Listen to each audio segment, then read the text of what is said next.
Alright, well today we're going to head to Fort Knox, Kentucky. And the reason we're going there is someone commented on another video I did asking me about going to the museum at Fort Knox and doing a film there of the different things at the Patton Museum. The Patton Museum's been there as long as I can remember. In fact, I went to basic training at Fort Knox back in 1982, and it at that time was the U.S. Army Training Center for Armor, or U.S. Army Armor Training Center, and they also did basic training there. I can still remember my basic training unit was Charlie Company, 13th Battalion, 4th Training Brigade, or as they always said, Charlie 13-4. So anyway, we'll go down here today, and when we get here, thankfully the weather's changing, so we can do the outside things, which is get some film and talk about the different vehicles that are displayed outside, and then go into the Patton Museum, see the displays about Patton. Well, today we're going to pay a visit to the Patton Museum, Fort Knox, Kentucky. I'm standing outside it now. It doesn't open for about another 15-20 minutes, but we can look at the outside displays, like this item here. This is a Pak-75 howitzer. Now, of course, since I've been in the Army, well, I'm of course retired now, but since I was in the Army in the 1980s, the only thing I ever saw these used for was a salute gun. They would be usually one of these sitting out beside a post headquarters near the flagpole, and when the flag was raised or lowered, if they needed a salute gun for that point, then this is what they'd fire. It's a 75mm howitzer, and they'd use a blank cartridge, which was about this long. They'd put that in it, fire it. Makes a very loud noise. I saw them used at ceremonies and when dignitaries come, like if they need to do a 21-gun salute. This behind me is an M59 armored personnel carrier. It was designed in 1951. And they were built and put in service from 1953 to the 1960s. It weighs 21 tons. It's 42,600 pounds is their weight. Interesting thing about it, it had 2 engines in it. And it was made by the FMC company for use by the armed services. Let's take a look around it.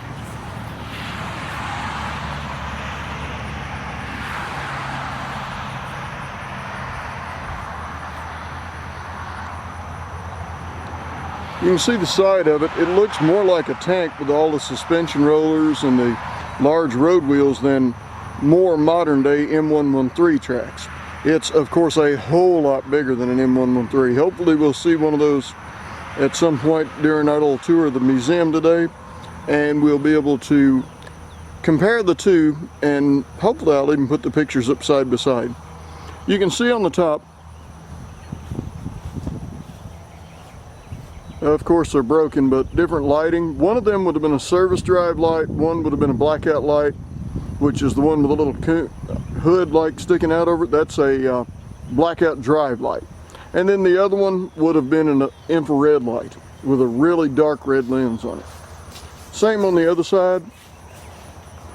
The armored personnel carrier was a safer means to transport troops into combat, giving them an armored vehicle that provided at least light skin protection while they were being carried from one place to another. Plus it beat the heck out of walking. In the rear you can see there's a door in the middle with a lever that allows you to dog it down, just kind of like a ship's dog down door to an extent, but also that entire large area at the back is able to be opened. In fact, this whole door here, this whole back piece is a door and can be dropped down. If not just opening this, the troops can enter through here, but for a fast egress in combat, this whole back end can just fall down and let them race out. Sadly, of course, it's welded shut, so I can't get it open to let you see inside it.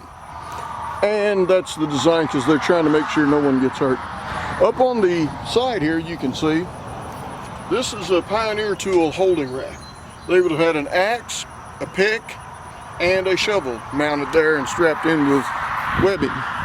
On the other side, at the far distant, you can see places for 2 fuel cans. It's likely, in my belief, during the Cold War at least, there wouldn't have been 2 fuel cans there. There'd have probably been 1 fuel can and a what was called DS2 decontamination kit. I don't remember the exact nomenclature of it, but if you went through a chemical area, you would take it off, spray the vehicle down with it, and then it would clean the vehicle somewhat so you could continue to work. All right, let's move on. All right, this tank here that you see behind me, this is an M60 main battle tank. Now the A1 and A3 look very much alike. The A2 model had a slope-sided turret with a shillelagh missile launcher instead of the 105mm main gun like you see on this one. Sadly, up there where you can see the 2 of what looked like little hitch balls and a 3rd one missing, that's where the IR and floodlight searchlight was usually mounted. It's a really strong distinguishing feature of the M60s when you can see that, plus the cupola that's completely enclosed. The cupola is there at the top. There's no machine gun in it, but you can see it rises up above the turret like a smaller turret, and that's really kind of what a cupola is in that tank, because it allows the tank commander to be inside it, look through the periscope blocks, the little round oval things on the end, and then at the top, a sighting mechanism where he can shoot the 50 caliber machine gun from inside the cupola. The M60 main battle tank weighs, I believe it was 57 and some change tons. It was used from 1961. If you look it up on Wikipedia, it still says it's currently being used, but if it is, it might be in a reserve unit somewhere, not that I've seen, because we've already went through the M6 or M1, the M1A1, and now the M1A2 versions. In fact, when I was first in the Army, they were already here on Fort Knox training on the M1s when I joined the Army, and I saw them in use fairly well in Germany. You still did see numerous of these tanks then though. So, let's take a look around it.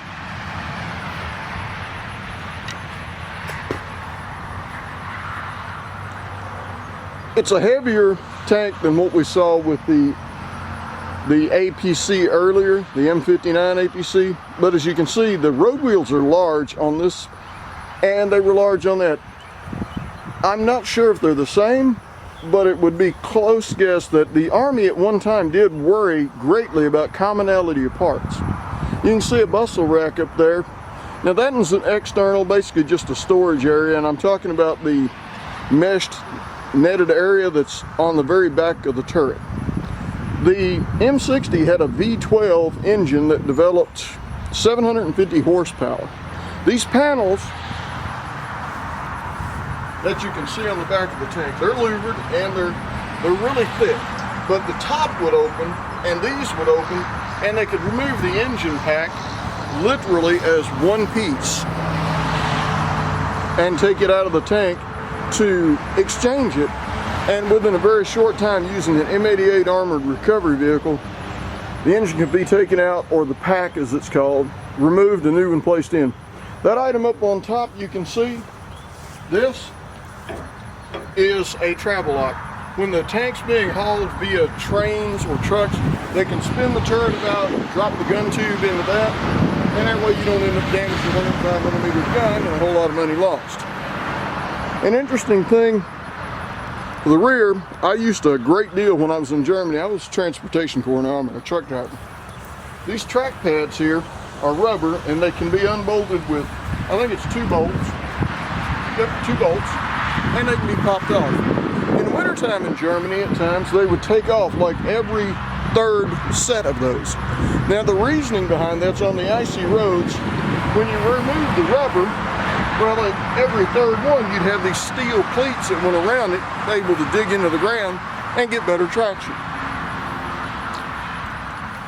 But the rubber track pads themselves extended the life of the track, and it also kept you from damaging commercial roads when you drove the tanks on the roads.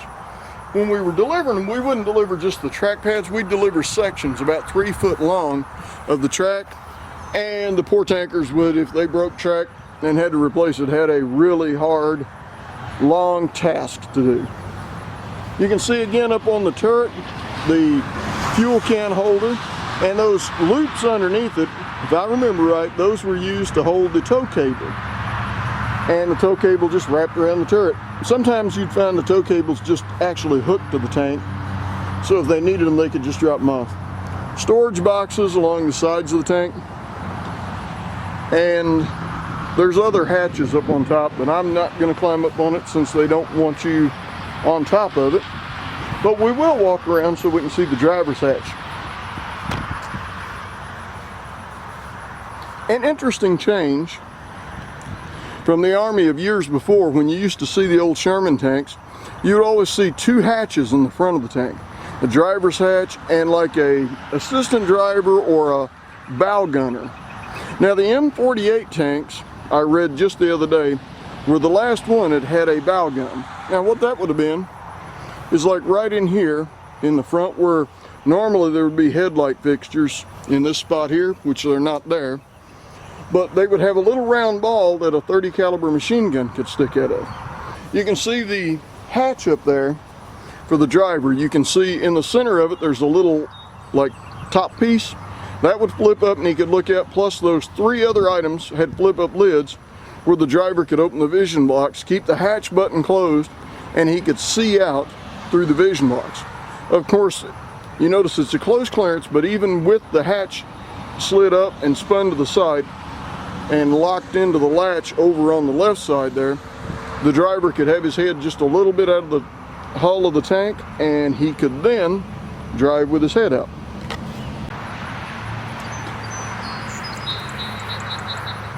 The tank you're seeing behind me now, this is an M47 Patton tank, and I should have mentioned earlier when I talked about the M60 tank, the M60 was also called a Patton tank. And in fact, the M47, the M48, and the M60 were all called the Patton. And in fact, I believe there was also an M46. Hopefully we'll see some more. This is two generations before the M60. It's the M47. You'll notice that the hull's a little bit different shape. There's no cupola on top of the turret for the tank commander. That round cylinder thing sticking up by the tank commander's hatch was where the .50 caliber machine gun could mount with a yoke to enable him to spin it around and shoot it from up on top. Of course, that meant he had to be outside the turret and exposed to shoot it. This tank, as I mentioned earlier with the M60, or maybe later depending on how I put the video together, you'll notice there's a driver's hatch all the way to the right side as you're facing, and there's a hatch for the bow gunner on the other side. You can also see what I was mentioning earlier on the M60. In fact, let's go, well, before I move up and before I talk about the bow gunner's gun, basically ball, look up at the gun barrel, or the main gun. That is a 90mm gun. Now, I'm not positive it's the same gun, but the M26 Pershing heavy tank that came into being right at the end of World War II also had a 90mm gun. Well, that 90mm gun, you can see that round hole facing out each side up there. Well, that was simply because it required a muzzle brake. They were still having a rough time with making large caliber guns for tanks that would enable them to absorb the recoil with a complete recoil mechanism inside the tank. There was danger that the gun itself would create too much recoil and break the recoil mechanism, so a muzzle brake was an easy method added to tanks that enabled them to absorb more recoil. And so that's what you're seeing up there. This tank weighs in at right at 48.6 tons. They were manufactured from 1951 to 1953. Now, you may notice a theme there, that 51 to 53 is the same period of the Korean War. How many of these saw service in the Korean War? I'm not sure. But you could see they were improving on the tanks that they needed for combat. Let's take a closer look. The same lighting configuration on the front. You have blackout drive lights, which are the smaller ones, and if you're curious, you can see more details about them that I discussed in a different film about the M41 Walker Bulldog. But you can also see the service drive lights and also an infrared light on the side over here. This round thing that's sealed shut with a plug in it, that's where a .30 caliber machine gun would have stuck out. And you can see this has a cast metal hull. The road wheels and suspension rollers are very similar to the M60, but take a look at the track pads. They're actually an integral part and not removable to this track. That was a change that came about, I believe, with the M60 tank, where you could remove track pads and take them off. You can see it's got an extended area on the back of the turret back there. That was a place to store some ammunition, and I'm not talking about the box that's on the back where it looks like it's bolted on, but the actual turret itself has that shape that sticks out. You can see a better view of all the different racks and all. That's where you can hang all kinds of equipment, and that long tubing area, I believe, would have been where the tow cable would have been. On the front, you can see kind of a housing around the end of the gun tube that kind of protected, because that was a soft area where the gun went in, and so they put that big armored area. But also to keep water and things out, you can see all those mounting brackets. There was like a tarp piece that fit over that. Again, on the rear of the tank, you can see this one's in the up position, a travel lock to hold the gun. You can see the exhaust system. And let's look at the very back.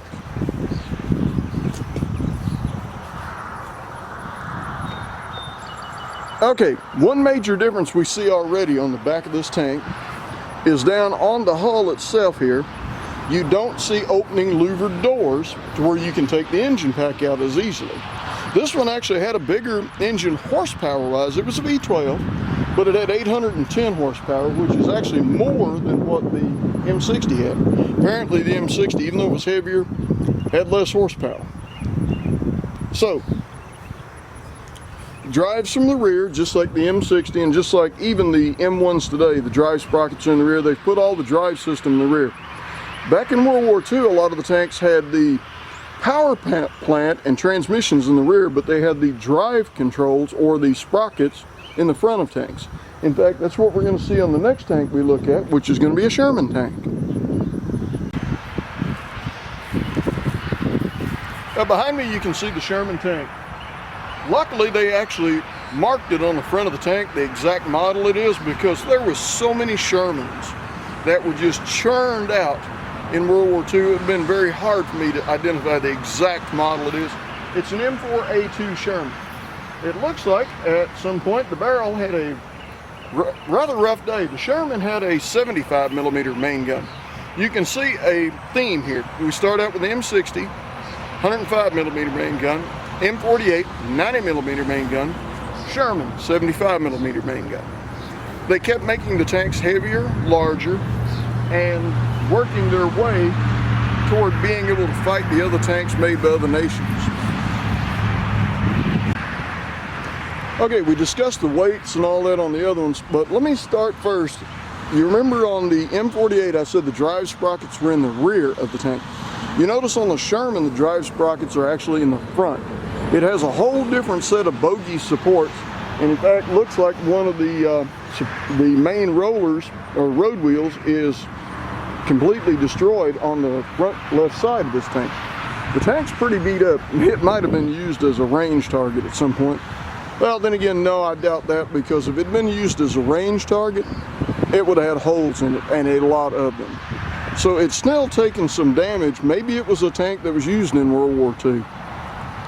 At least you can see by the different holes in it, some on the road wheel support structures. And you notice it's got rollers on top, but it's all like one structure. They're not separate, and the tank track just kind of hangs between them a little bit. And then it has a idler roller on the rear, not the front. The Sherman tank was put into service in 1942 through 1955. And you remember we were talking about on the M48 that the M48 was, or M47, my apologies, M47 was brought into service in the beginnings of the Korean War, like 1951 to 1953. So these two tanks actually overlapped each other some. The Sherman was designed in 1940, and it weighed 30.3 tons. Not near as heavy as the, like, I think it was 55-ton Tigers, and the Tiger had the 88mm gun. The T-26 heavy tank, and then later the M47 tanks with their 90mm guns were an ability of the U.S. to try to improve, or a wish to improve, so that they could compete with heavier tanks that were being churned out in Europe. Let's take a look at the tank as we move around it. You can see that like square piece on the side. Most of the time those were added pieces of armor in vulnerable spots to just strengthen the tank a little more. Crews would often at times put sandbags and things on them to also try to reduce the amount of penetration enemy rounds would get. Back then, they used what was called a heat, or high explosive anti-tank round. And you can see on the front of it, the Sherman still has two places to enter and exit. You have the bow gunner and you have the driver. Driver on the right side as we're looking at it in front, bow gunner on the left.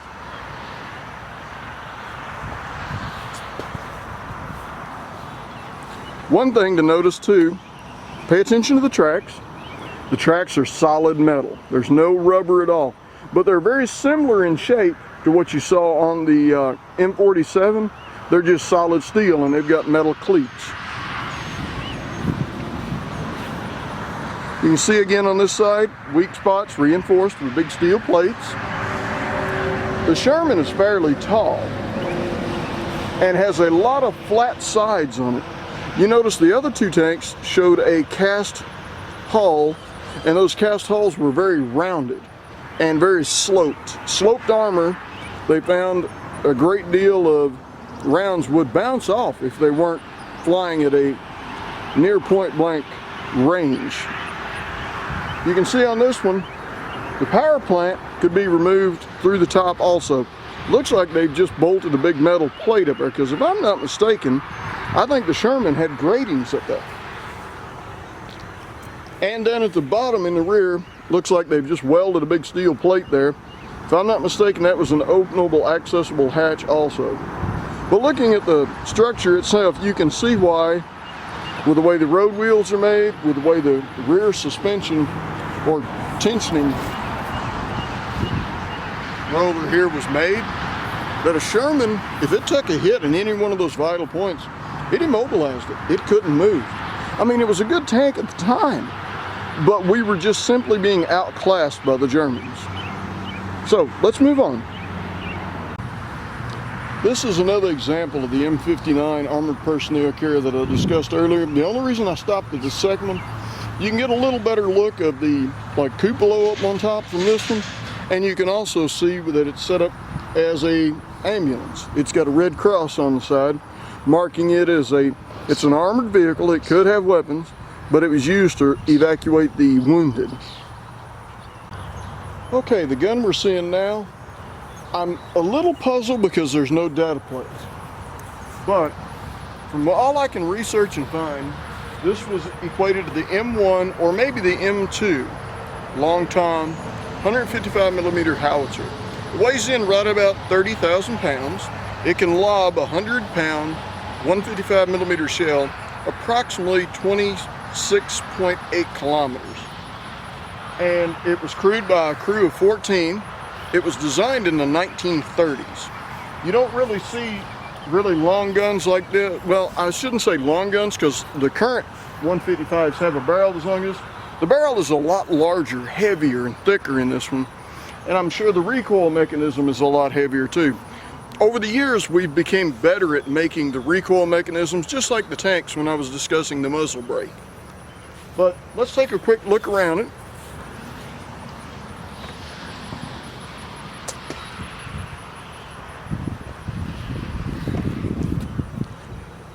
You can see the wheel there on this side is part of the control mechanism. That one would have been for the deflection or the movement left and right of it. You can see where it mounts down to the chassis with the wheel where they can turn it.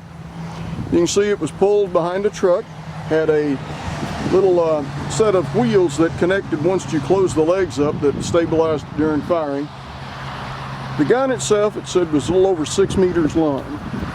Interesting thing that a lot of people like to look at is hopefully you can see the riflings in the gun. The riflings add the spin to the round to keep it more accurate. You can see the elevation wheel on this side. where they could lift the gun, lower the gun, and you can see the great big teeth of the sprocket underneath. And that sprocket, of course, is what controlled the elevation. Going to the rear of the gun, we can see where the handle is up high on the breech that enables you to open or unlock the breech and open it. The firing lock itself is not there. It would be a smaller little breech in the back. The way these guns are used when you get to this larger caliber is they load the round itself, shell, round, projectile. The government or military calls them a projectile. You put a fuse on the end of it, and depending on whether you want it to blow up when it hits the ground, you can put a point detonate fuse, or you can put a time fuse to get a burst above the ground in the air so it rains shrapnel down on the enemy. They have multitudes of rounds that are fired in the 155 millimeter, from chemical rounds. They even at one time toyed with nuclear rounds for not this gun, but the longer version, long barrel, which was another one. But anyway, they open the breech, shove the round in, ram it home with a rammer. Once that's done, they insert a powder charge, which comes out of a can, is pushed inside, and then the main breech is slammed shut. Then they put the firing lock on, and they insert what looks kind of like a 410 shotgun shell, only it's just powder, inside the firing lock, and attach a rope to it so that they can yank the rope and fire the gun. And then they're ready to shoot. Again, crew of 14, you know, you can imagine 2 or 3 guys on a ramming rod shoving the round in, the gunner and the assistant gunner laying the gun, making sure that the sights were set. And of course, they can't actually see the target. They're shooting above the horizon. So they use, in more modern times, at least when I was with the field artillery, they had aiming stakes or a thing called a collimator that they would look through the sight at, and then they made sure all their bubbles, which are like leveling bubbles, were level, and that the gun was set up to shoot an exact angle, an exact deflection, or left and right turning that it needed to shoot to hit its target. One of the things, the ones that I worked with was the M109 self-propelled howitzer, and those guys would jokingly say, hey, if you want a round, we can put it through your front door. But you can see the wheel set right in front of us. So the 2 legs that stick out to the back, let me back up a little bit so you can see them a little better. The 2 legs that stick out the back, when it was in a traveling position, they would of course pull that set of tires out from between there, close it up, and those tires wouldn't be sitting in there when they were firing it because they needed that air to work it. But they close the legs up, attach the tires to it, and then you could tow it along behind a 5-ton truck or deuce and a half and pull it down. I'm not sure you'd want to try to pull this behind a deuce and a half because if I remember right, it weighs like 30,000 pounds. It's 15 tons. So yeah, tow panel, deuce and a half, 15 tons, I don't know. I don't remember the tow panel being that strong, but maybe it was. Or maybe they weakened over time, who knows. But anyway, that is either the M1 or M2 105 millimeter howitzer designed in the 1930s.